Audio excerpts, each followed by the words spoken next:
அமெரிக்காவினுடைய அணு ஆயுத ஏவுகணைகளை தூக்கிச் சுமக்கக்கூடிய சக்தி வாய்ந்த போர் கப்பல் படை USS Abraham Lincoln south China கடற்பகுதியிலிருந்து ஈரானை சுத்தி குறிப்பாக மிடில் ஈஸ்ட் பகுதியில் நிறுத்தப்பட்டிருக்கிறது.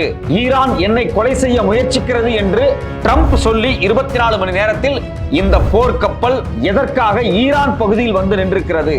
அமெரிக்காவினுடைய இந்த நடவடிக்கைக்கு ஈரானினுடைய ஆயுதப்படை செய்தி தொடர்பாளர் ஜெனரல் அப்துல் ஃபசல் செக்கர்சி எங்கள் நாட்டினுடைய உச்சபட்ச தலைவரான அயதுல்லா கோமினியின் மீது ஏதாவது நடவடிக்கையை அமெரிக்கா செய்தால் நாங்கள் சும்மா விடமாட்டோம். எங்கள் தலைவரை நோக்கி அமெரிக்கா கை நீட்டினால் அந்த கை வெட்டப்படும். அது மட்டுமில்லாமல் அவர்களுடைய ஒட்டுமொத்த உலகமும் தீ வைத்து எரிக்கப்படும் என்று வெளிப்படையாக நேற்று எச்சரிக்கை கொடுத்திருக்கிறார். ஏன் எதற்காக அமெரிக்காவினுடைய USS அப்ரஹாம் லிங்கன் ஈரானுக்கு அருகில் நிறுத்தப்பட்டிருக்கிறது?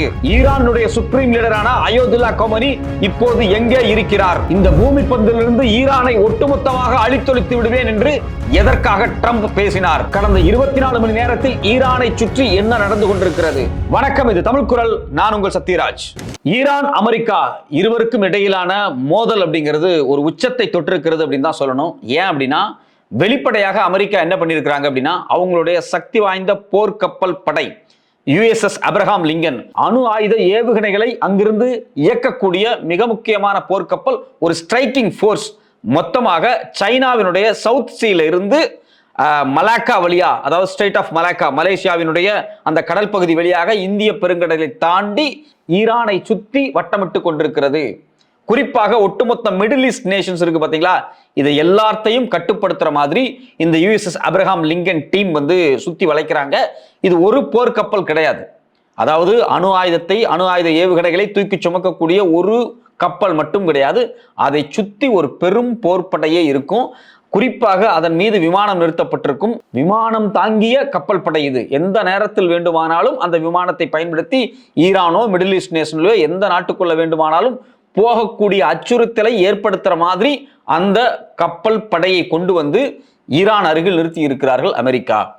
ஏன் எதற்காக திடீர்னு இப்படி ஒரு நடவடிக்கை அப்படின்னு பார்க்கும்போது, 2 நாளைக்கு முன்னாடி அமெரிக்காவினுடைய அதிபர் திரு ட்ரம்ப் அவர்கள் பேசும்போது அவர் என்ன சொல்றாரு அப்படின்னா, வெளிப்படையா சொல்றாரு, ஈரானால எனக்கு அச்சுறுத்தல் இருக்கிறது, அதாவது அவருடைய உயிருக்கு அச்சுறுத்தல் இருக்கு அப்படிங்கிற மாதிரி சொல்றாரு.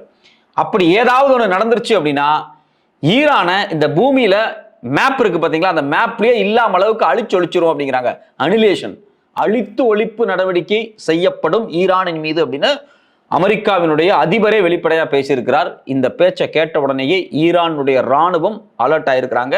குறிப்பாக இந்த USS அப்ரஹாம் லிங்கனை கொண்டு வந்து ஈரானுடைய கடல் பகுதிக்குள்ள வர்ற மாதிரி சர்வதேச கடல் பரப்புல நிறுத்தும் போது அந்த நாட்டினுடைய, அதாவது ஈரானுடைய ஆர்ம்டு ஃபோர்ஸினுடைய spokesperson, military spokesperson வெளிப்படையா சொல்லியிருக்கிறார். அவருடைய பெயர் அப்துல் ஃபசல் செக்கர்சி. அவர் என்ன சொல்றாருன்னு பார்த்தா நமக்கு ரொம்ப அதிர்ச்சியாக இருக்கிறது. Trump knows that if any hand of aggression is extended towards our leader, we not only cut that hand but also we will set fire to their world அப்படிங்கிறாரு. ரொம்ப காட்டமான ஒரு வார்த்தை. அதாவது இந்த போர்க்கப்பலை கொண்டு வந்து நிறுத்தி இருப்பதே எங்க நாட்டினுடைய சுப்ரீம் லீடரான அயதுல்லா கோமனியை தூக்குவதற்காகத்தான். எங்களுடைய சுப்ரீம் லீடர் மீது நீங்கள் கை நீட்டினால் அல்லது உங்கள் கரங்கள் எங்கள் தேசத்திற்குள் வந்தால் உங்கள் கை வெட்டப்படும். அது மட்டும் இல்லாமல் ஒட்டுமொத்தமாக உங்களுடைய உலகம் தீ வைத்து நொறுக்கப்படும் அப்படிங்கிறாரு. ஒட்டுமொத்தமாக உங்களுடைய உலகம் தீ வைத்து கொளுத்தப்படும் அப்படிங்கிறாரு. அதாவது அமெரிக்காவினுடைய மொத்த போர்ப்படை, அவங்க மிடில் ஈஸ்ட்ல வச்சுட்டு இருக்கக்கூடிய அந்த மிலிட்டரி ஸ்பாட்ஸ் எல்லாத்தையும் காலி பண்ணிடுவோம் அப்படின்னு ஒரு ராணுவ தளபதி ஸ்போக்ஸ் பர்சன் வெளிப்படையாக அமெரிக்காவை மிரட்டி இருக்கிறார். இந்த போர் பதட்டம் ஈரானில் உச்சபட்சத்தை அடைந்து கொண்டிருக்கிறது. இது ஏன் உச்சபட்சத்தை அடையுது அப்படின்னா, வெனிசுலாவினுடைய தலைவரை எப்படி அந்த நாட்டுக்குள்ள போய் அமெரிக்கா தூக்கிட்டு வந்துச்சோ அதே போல ஈரானுக்குள்ள பூந்து ஈரானுடைய நாட்டு தலைவர் இருக்கார் இல்லையா, அந்த நாட்டு தலைவரை தூக்குறதுக்கான வேலையை யாரு பாக்குறாங்க அப்படின்னா இந்த அமெரிக்கா வந்து பாக்குது. இது ஏன் இவ்வளவு உறுதிப்பட விஷயமா சொல்றாங்க அப்படின்னா, தொடர்ச்சியாக அவங்கள மிரட்டுற மாதிரியான போக்கை யாரு செய்யறாங்க அப்படின்னா அமெரிக்காவினுடைய ஸ்டேட்மெண்ட்ஸே செய்து. அதாவது ஈரான்ல இப்ப நடந்துட்டு இருக்கக்கூடிய கலவரங்கள் இருக்கு பாத்தீங்களா, இதுல கிட்டத்தட்ட 4516 பேர் இறந்துட்டாங்க. அது மட்டும் இல்லாம கிட்டத்தட்ட 26300 பேர் கைது செய்யப்பட்டிருக்கிறாங்க. அந்த மக்கள் ஒடுக்கப்படுறாங்க. இதை எல்லாத்தையும் அந்த நாட்டு ராணுவம் நிறுத்தவில்லை என்றால் அந்த நாட்டினுடைய சுப்ரீம் லீடரை நாங்க தூக்கிடுவோம். சுப்ரீம் லீடரா இருக்கக்கூடிய அந்த ஒரு நபர் தான் இவ்வளவு மோசமா ஆட்சி பண்றாரு. இப்போ ஈரான்ல ஆட்சி மாற்றம் தேவைப்படுது அப்படின்னு சொல்லி வெளிப்படையா ட்ரம்ப் சொல்றாரு. ட்ரம்ப் நேரடியாக அந்த நாட்டினுடைய சுப்ரீம் லீடர் மீது கை நீட்டியதால் தான் இன்னைக்கு இவ்வளவு பெரிய பிரச்சனை வருது. அவங்களுக்கு சுப்ரீம் லீடரை தூக்குறதுக்கான அஜெண்டா இருக்கா அப்படின்னா 100% அமெரிக்காவுக்கு இருக்கிறது. அமெரிக்கா எந்த விதமான சர்வதேச சட்டங்களையும் மதிக்காமல் வெனிசுலா தலைவரை தூக்கியதை போல் ஈரான் தலைவரையும் தூக்குவதற்கு சில முடிவுகள் எடுத்திருக்கிறார்கள். அது குறித்தான சமிங்கை இதெல்லாம் இந்த போர் நடவடிக்கைகள். இது மட்டும் இல்லாமல் வெளிப்படையாகவே அவர்கள் பலமுறை ஈரானை மிரட்டி இருக்கிறார்கள். ஈரானை சுற்றி இருக்கக்கூடிய இஸ்லாமிய நாடுகளாக இருக்கக்கூடிய லெபனான், சிரியா, காசா, ஏமன் இந்த பகுதிகளுக்கு எல்லாத்துக்கும் அங்க இருக்கக்கூடிய போர் படைகளுக்கு, ஆயுத குழுக்களுக்கு நிறைய ஆயுதங்களை வழங்கி இருக்கிறாங்க அப்படிங்கிற ஆதாரத்தை முன் வச்சு அமெரிக்கா இத்தோட நீங்க நிறுத்திக்கல அப்படின்னா உங்களை நாங்க மொத்தமா முடிச்சிருவோம் அப்படின்னு முதல்ல இருந்தே மிரட்டிட்டு வர்றாங்க. ஈரானை பொறுத்த வரைக்கும் ஏன் அமெரிக்கா இவ்வளவு காட்டமா இருக்கிறாங்க? இப்ப ஈரானுக்குள்ள ஒரு பெரிய புரட்சி நடக்குது அப்படிங்கிறாங்க. மக்கள் கொல்லப்படுறதாக சொல்றாங்க. பத்திரிகை செய்திகள் உறுதியா வெளியே வருது. அதாவது அல் ஜசீரால இருந்து எல்லா பத்திரிகைகளுமே வெளியிடுறாங்க. இந்த பதட்டமான சூழலை முதலில் ஏற்படுத்தியது யார்? அங்க பொருளாதார சிக்கல் இருக்கா? ஆமாம், அங்க பொருளாதார சிக்கல் இருக்கு.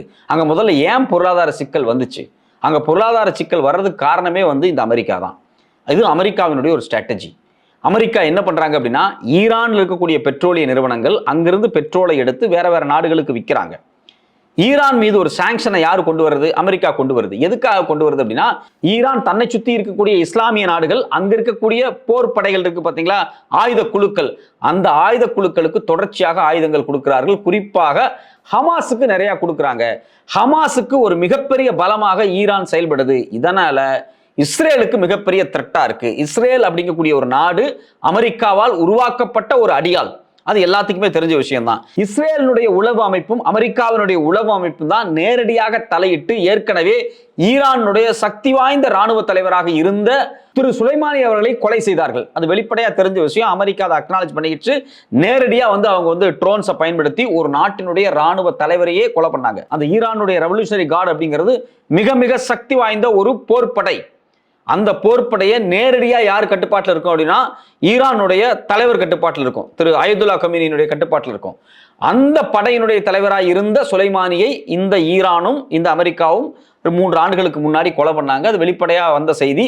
அதற்கு பிறகு பாத்தீங்க அப்படின்னா, இந்த ஜூன் மாதம் கூட 12 நாள் யுத்தம் ஈரானுக்கும் இஸ்ரேலுக்கும் இடையில் நடந்தது. ஈரானினுடைய சக்தி வாய்ந்த அணு ஆயுத உற்பத்தி இருக்கு பாத்தீங்களா, அதை எல்லாத்தையும் ஒட்டுமொத்தமாக விமானத்தின் வழியாக இந்த அமெரிக்காவும் இஸ்ரேலும் சேர்ந்து அழித்தார்கள். உலகமே அதை வேடிக்கை பார்த்தது. ஈரான் இருந்தாலும் திருப்பி எதுவுமே ரியாக்ட் பண்ணல. சோ அப்போ இது என்ன நடந்திருக்கு அப்படின்னா, தொடர்ச்சியா மிடில் ஈஸ்ட்ல இஸ்ரேல் அப்படிங்கக்கூடிய ஒரு நாடு இருக்கணும் அப்படின்னா அதுக்கு ஈரான் ஒடுக்கப்படணும். ஈரான் சக்தி வாய்ந்த நாடாக மிடில் ஈஸ்ட்ல வளரக்கூடாது அப்படிங்கிறது ஒரு மிகப்பெரிய ஃபாரின் பாலிசி. யாருக்குன்னா அமெரிக்காவுக்கு. ரெண்டாவது, ராணுவ ரீதியாக ஸ்ட்ராட்டஜிக்கலா இதெல்லாம் தாண்டி ஈரான்ல இருக்கக்கூடிய பெட்ரோலிய மூல வளங்கள், இந்த பெட்ரோலிய மூல வளங்களை எப்படியாவது எடுக்கணும், அமெரிக்க நிறுவனங்களுக்கு சாதகமாக எடுக்கணும் அப்படிங்கிறது அவங்களுடைய நோக்கம். இதே நோக்கத்தில் தான் வெனிசுலாவில் அவங்க கைப்பற்றினாங்க. ஸோ ஏற்கனவே பார்த்தீங்க அப்படின்னா காலங்காலமாகவே ஈரானை மையமாக வச்சு அமெரிக்கா மிக மோசமான கலவரங்களை உருவாக்கி இருக்கிறாங்க. அதனுடைய ஒரு தொடர்ச்சியா தான் இப்ப 2026 நடந்துட்டு இருக்கக்கூடிய ஈரான் கலவரங்கள். அங்க பொருளாதாரம் மிக மோசமாக இருக்கிறதுக்கு முக்கியமான காரணமே அமெரிக்கா தான். அவங்க கொண்டு வந்த பொருளாதார தடை தான். இந்த பொருளாதார தடையால் பெட்ரோலிய ஏற்றுமதி இறக்குமதியில் மிகப்பெரிய நசிவை சந்திச்சிருச்ச ஈரான். அமெரிக்காவினுடைய $1 இணையாக ஈரானுடைய பணத்தினுடைய மதிப்பு எவ்வளவுன்னு பார்த்தீங்கன்னா கிட்டத்தட்ட 14.5 லட்சம். ஸோ அப்போ எவ்வளோ மோசமான பொருளாதார சூழல் அங்கே இருக்குது. அங்கே விலைவாசி அதிகமாக இருக்கா? ஆமாம், விலைவாசி அதிகமாக தான் இருக்குது. அதுக்கு என்ன காரணம்? ஏற்றுமதி இறக்குமதியில் நடந்திருக்கக்கூடிய மிகப்பெரிய தடை, அந்நிய செலாவணி இல்லாமல் போனது. இது மட்டும் இல்லாமல் இடையில பார்த்தீங்க அப்படின்னா ஈரான் என்ன பண்ணாங்க, ஏற்றுமதி இறக்குமதிக்கு எக்கச்சக்கமான சப்சிடிஸ் கொடுத்தாங்க. அரசாங்கமே சப்சிடிஸ் கொடுத்துச்சு. அதில் ரொம்ப துல்லியமாக சொல்ல போனால் $1 6,58,000 சப்சிடியாக கொடுத்தாங்க. 42,000 மட்டும் அங்க இருக்கக்கூடிய வணிகர்கள் கட்டினா போதும். எந்த நாட்டிலிருந்து வேணாலும் அரிசி, பருப்போ என்ன தேவையோ இறக்குமதி பண்ணிக்கலாம், சப்சிடிஸ் நாங்க தர்றோம் அப்படின்னு ஈரான் இறங்கி சப்சிடி கொடுத்துச்சு.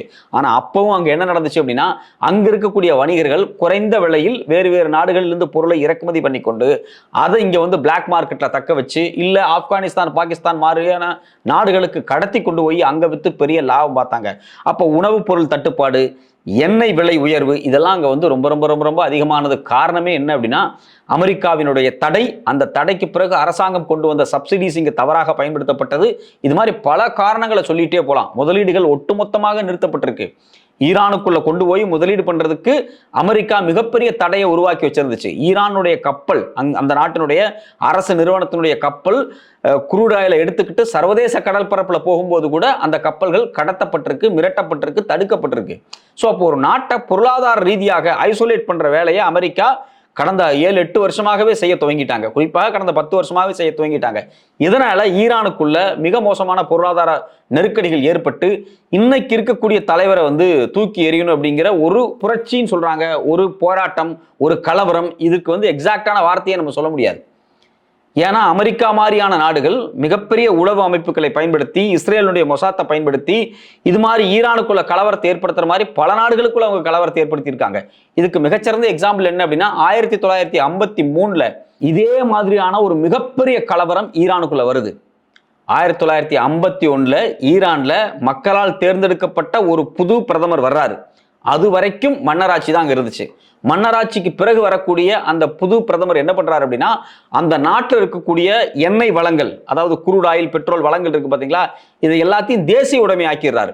அது வரைக்கும் பாத்தீங்க அப்படின்னா பிரிட்டிஷ் பெட்ரோலியம் மாதிரி ஒரு சக்தி வாய்ந்த நிறுவனங்கள் தான் அங்க ஒரு மிகப்பெரிய ஆதிக்கமா இருந்தாங்க. அந்த நிறுவனங்கள் என்ன பண்ணுவாங்க, எக்கச்சக்கமான பேரல்ஸ் பெட்ரோல் எடுத்துருவாங்க, கணக்கு வழக்கெல்லாம் காமிக்க மாட்டாங்க. ரொம்ப மோசமான சூழல் இருந்தப்ப இவர் பிரதமராக வந்த உடனேயே பாராளுமன்றத்திலேயே வச்சு இந்த நிறுவனங்கள் இருக்கு பார்த்தீங்களா, இவங்களுடைய பெட்ரோலிய கணக்கு வழக்குகள், இந்த நிறுவனம் பண்ணக்கூடிய மோசடிகள், இது எல்லாத்தையும் கேட்டு அறிஞ்சுக்கிட்டு, அது மட்டும் இல்லாமல் இந்த பிரிட்டிஷ் பெட்ரோலியம் நிறுவனத்துக்கும் அமெரிக்க பெட்ரோலிய நிறுவனத்துக்கு சொந்தமான பல நிறுவனங்களுடைய சப்சிடரி யூனிட்டை அவர் வந்து நேஷனலைஸ்ட் பண்றார், தேசிய உடைமை ஆக்குறார், மக்கள் மயமாக, மக்கள் சொத்தாக மாத்துறார். இதை பார்த்து கடுப்பான அன்னைக்கு இருந்த அமெரிக்காவினுடைய CIA, பிரிட்டிஷனுடைய M16, இவங்க 2 பேரும் சேர்ந்து அன்னைக்கு இருந்த மக்களால் தேர்ந்தெடுக்கப்பட்ட பிரதமரை காலி பண்ணாங்க. அவர் ஆட்சி அதிகாரத்திலும் தூக்குனாங்க. அதுக்கு முழுக்க முழுக்க காரணம் அவங்க உள்ள உருவாக்கிய ஒரு மிகப்பெரிய கலவரம் தான். அந்த கலவரத்தை அவங்க தான் உருவாக்கியது என்று பின்னைய நாட்களில் 2013 காலகட்டத்தில் அரசு ஆவணங்கள், கிளாசிஃபைடு டாக்குமெண்ட்ஸ் சொல்லுவாங்கல்ல, ரகசிய ஆவணங்கள், உளவு பிரிவினுடைய ரகசிய ஆவணங்கள், CIA ரகசிய ஆவணங்கள் அவங்களே வெளியே விட்டு ரொம்ப பெருமையா சொல்லிக்கிட்டாங்க. ஆமா, 1953 ஈரான்ல நாங்க தான் கூப்பை உருவாக்கணும், நாங்க தான் கலவரத்தை உருவாக்கணும், அதை புரட்சியா மாத்தணும், நாங்க தான் ஒரு மிகப்பெரிய ஆட்சி மாற்றத்தை நிகழ்த்தணும் என்று அமெரிக்காவினுடைய உளவுப்படை பெருமிதத்தோடு சொல்லுச்சு. ஸோ அந்த பெருமிதத்துக்கு பிறகு 1953 79 வரைக்கும் அமெரிக்காவினுடைய ஆதிக்கம் ஈரான்ல மோசமா இருந்துச்சு. ஈரானுடைய பெட்ரோல் வளங்களை அவங்க தான் வந்து கையில ஏந்திக்கிட்டாங்க. ஸோ அங்க ஈரான்ல ஒரு விதமான வெஸ்டர்ன் கல்ச்சரும் அதே சமயத்தில் வெஸ்டர்ன் எக்கனாமிக் பாலிசியும் ரொம்ப அதிகமானதுனால அங்க ஒரு மத புரட்சி வருது.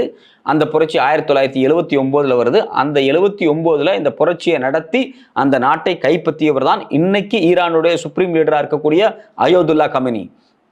இந்த அயோதுல்லா கமினியை தான் கடத்தணும் அப்படின்னு சொல்லி யார் முடிவு பண்ணியிருக்காங்க அப்படின்னா அமெரிக்கா முடிவு பண்ணியிருக்கு.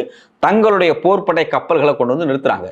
ஏன் இவர் மேல கோபம் அப்படின்னா 79 அவர் வந்ததுக்கு பிறகு ஒரு இஸ்லாமிக் கலாச்சாரத்தை, ஒரு இஸ்லாமிக் பண்பாட்டை அங்க வந்து ஸ்ட்ரென்தன் பண்ணாரு. அதே சமயத்துல பொருளாதார ரீதியாக ஈரானுடைய அனைத்து ஆயில் வளங்களையும் ஈரானுக்கான தேசியமயமாக்கல் கொள்கைக்கு போனாங்க. 1979 ஆட்சிக்கு வந்த உடனேயே திரும்பவும் அமெரிக்கா என்ன பண்ணுச்சு அப்படின்னா ஈரானுக்கு பக்கத்தில் இருக்கக்கூடிய ஈராக், அன்னைக்கு சதாம் ஹுசைன் இருந்தாரு, அவரு கூட ஒன்னா சேர்ந்துக்கிட்டு சதாம் ஹுசைனை வச்சு ஒரு மிகப்பெரிய யுத்தத்தை ஈரான் மேல தொடுக்க துவங்குறாங்க. 2 பேருக்கு இடையில இருந்து அந்த பார்டர் இஷ்யூ மையமா வச்சு துவங்கின யுத்தம் 8 ஆண்டுகள் நடந்துச்சு. ஒரு மிகப்பெரிய நலிவை 2 நாடுகளுமே சந்திச்சு. அதுக்கு பிறகு ஈராக்குக்குள்ள அமெரிக்கா பூந்து அங்க வந்து நியூக்ளியர் வெப்பன் இருக்கு, மாஸ் டிஸ்ட்ரக்ஷன் வெப்பன் இருக்குன்னு அந்த நாடை ஒழிச்சு சதாம் ஹுசைனை தூக்கில போட்டாங்க. அதே மாதிரி கடாஃபியை தூக்கில போட்டாங்க. இது மாதிரி பல வேலைகள் அமெரிக்காவினுடைய உளவமைப்பு பண்ணிச்சு. அதே போல ஒரு கூப்பை தான் இவங்க ஈரான்ல உருவாக்கி இருக்கிறாங்க அப்படின்னு ஈரானுடைய அரசு தரப்பு தொடர்ச்சியா சொல்லிக்கிட்டே இருக்காங்க. மக்கள் அமெரிக்காவினுடைய சதி, அமெரிக்காவினுடைய உளவு பிரிவினுடைய இந்த சதிவு நடவடிக்கைக்கு இரையாயிடக்கூடாது அப்படின்னு அந்த நாடு எச்சரிச்சுக்கிட்டு இருக்கு. அந்த நாட்டினுடைய தலைவர் வெளிப்படையா என்ன சொல்றாரு அப்படின்னா இந்த நாட்டின் மீது நடக்கக்கூடிய யுத்தம் என்பது இறைவன் மீது நடக்கக்கூடிய யுத்தம் அப்படின்னு சொல்லி அயத்துல்லா காமினி சொல்றாரு. ஆனா அமெரிக்கா தரப்புல இருந்து என்ன சொல்றாங்க அப்படின்னா, மக்கள் அங்க ஒரு ஆட்சி மாற்றத்தை விரும்புறாங்க, அங்க பொருளாதாரம் மிக மோசமா அழிஞ்சிருச்சு, சாப்பாட்டுக்கு கூட வழி இல்ல, மிக மோசமாக டாலர் மதிப்புக்கு அந்த நாட்டினுடைய ரூபாய் 14.5 லட்சத்தை தாண்டி போயிடுச்சு, அந்த நாடு மொத்தமா பொருளாதாரத்துல முடிஞ்சிருச்சு, அதனால அந்த நாட்டை காப்பாற்றணும் அப்படின்னா, ஒரு சர்வாதிகார ஆட்சியிலிருந்து இந்த நாட்டை காப்பாற்றணும்னா அமெரிக்கா தலையிட்டு அந்த நாட்டினுடைய தலைவரை கடத்துற தவிர வேற வழி இல்லை அப்படின்னு வெளிப்படையா அவங்க பேசுறாங்க. பத்திரிகை செய்திகள் வருது.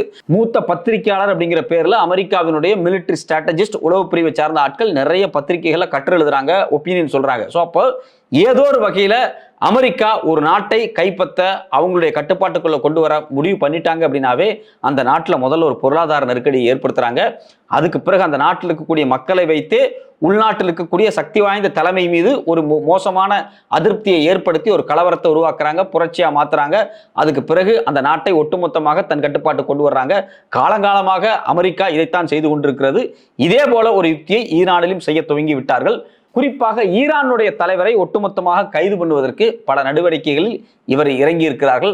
அதனுடைய ஒரு சமிகையாத்தான் பார்த்தீங்க அப்படின்னா, கடந்த 24 மணி நேரத்தில் அமெரிக்காவினுடைய கப்பல் ஈரான் மிடில் ஈஸ்டை சுற்றி நகர்ந்து கொண்டிருக்கிறது. ஒட்டுமொத்தமாக மிடில் ஈஸ்டில் இருக்கக்கூடிய அனைத்து நாடுகளும் தன்னோடு கைகோர்த்து கொண்டிருக்கும் போது ஈரான் மட்டும் எப்படி ஒரு தனித்துவமான ஒரு ஆர்கானிக்கான தேசமாக திகழ்கிறது, அப்படி இருக்கக்கூடாது.